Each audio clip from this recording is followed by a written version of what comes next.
Welcome back to Running Shoes Guru. My name's Brandon and today I'm reviewing the hugely popular Brooks Ghost 14.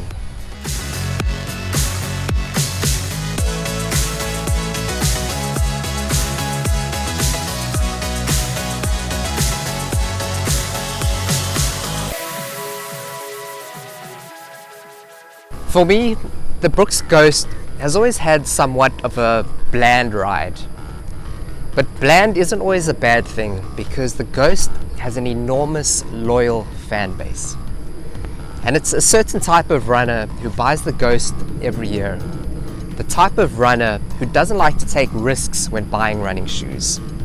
They know what they like and the Ghost gives them that year after year.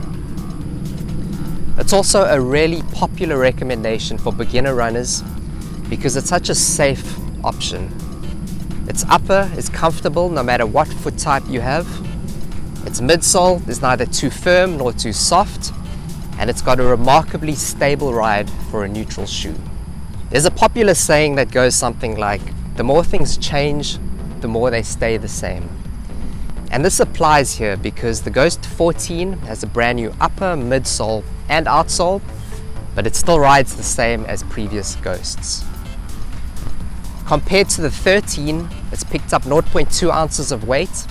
It now weighs 10 ounces, but it still has a drop of 12 millimeters and it's still got a price tag of $130.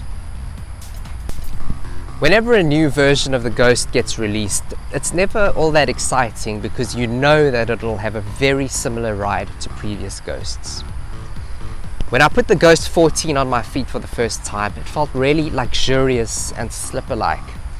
But the upper felt thinner and less puffy, it felt more streamlined. My first run was an 11-kilometer easy run, and it felt like a typical Ghost. There were no big surprises. It felt smooth, stable, and consistent. There were large portions of the run where I was able to go faster than easy pace. And at the end of my run, my average pace per kilometer was about 30 seconds faster than my usual easy pace.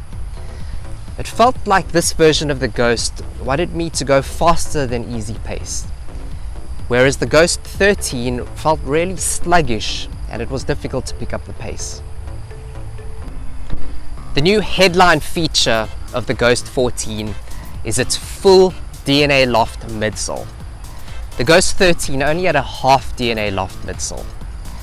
And while this seems like a big update, the ride of the 14 is still very similar to the 13.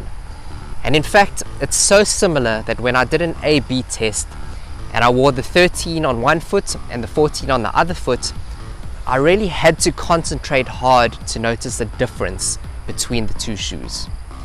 But the 14 does ride slightly softer than the Ghost 13. Compared to other mid-range daily trainers, the Ghost is firmer than the Pegasus, the Clifton, and the Cumulus.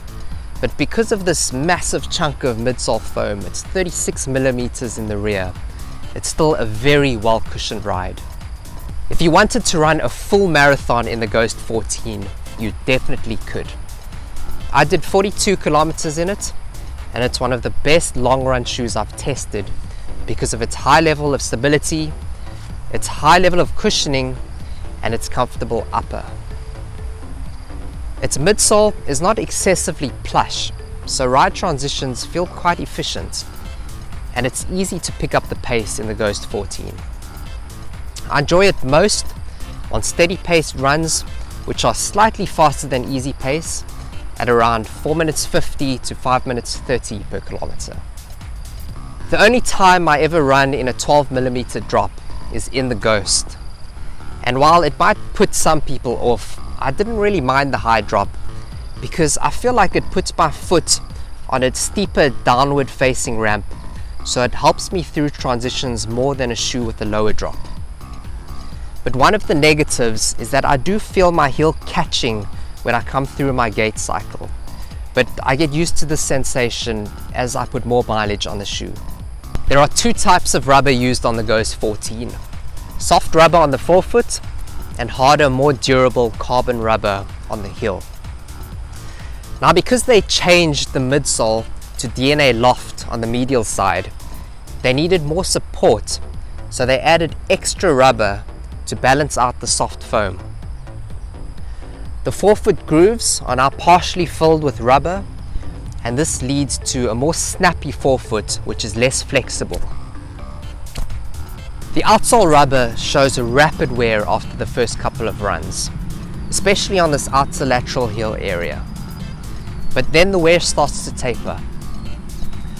After 80 kilometers in the Ghost 14, I've noticed that outsole durability is below average compared to the other daily trainers. So if you're particularly hard on outsoles, you should stay away from the Ghost. The type of rubber that Brooks uses is a really soft type of rubber, so traction is great on a variety of surfaces. The highlight of any Ghost is its upper, and version 14 is no different. It has generous amounts of foam padding in its tongue, its collar and its heel tab, and it pillows the foot. It feels really premium, and it's still the most comfortable upper of all the daily trainers. The tongue is not gusseted, so it does slide laterally slightly, but the laces have been changed from oval ones to flat ones, and I like this change because it distributes the pressure on top of the foot more evenly. The biggest update to the upper is the change of mesh. It's now a thinner, more breathable mesh, which gives the Ghost 14 a more streamlined feel. It also opens up more space in the forefoot because the mesh is less puffy, but it still fits true to size. When I think back to last year when I tested the Ghost 13, runs in the 13 felt like a bit of a chore. But the changes that Brooks has made to the Ghost have improved it, and I enjoyed every run in the Ghost 14. Version 14 feels more performance oriented and more versatile because of its streamlined upper, its snappier forefoot, and its full DNA loft midsole. The ride of the Ghost doesn't feel fun or exciting, but what it does excel in is consistency. You can pick up any Ghost and have peace of mind knowing that it performs very similarly to its predecessor. The $20 more expensive Glycerin has a better upper, which is more comfortable, but it's more relaxed compared to the Ghost 14. The Ghost feels more versatile because its midsole isn't as soft, so it's easier to pick up the pace in the Ghost. The Ghost feels like a sporty version of the Glycerin. Compared to previous Ghosts, I'm positive that the Ghost 14 will also be a bestseller and a fan favorite. The Brooks Ghost is proof that sometimes the blandest item can still be the most popular choice because it's the safest option. Thanks for watching my review. You can also read my full written review on Running Shoes Guru.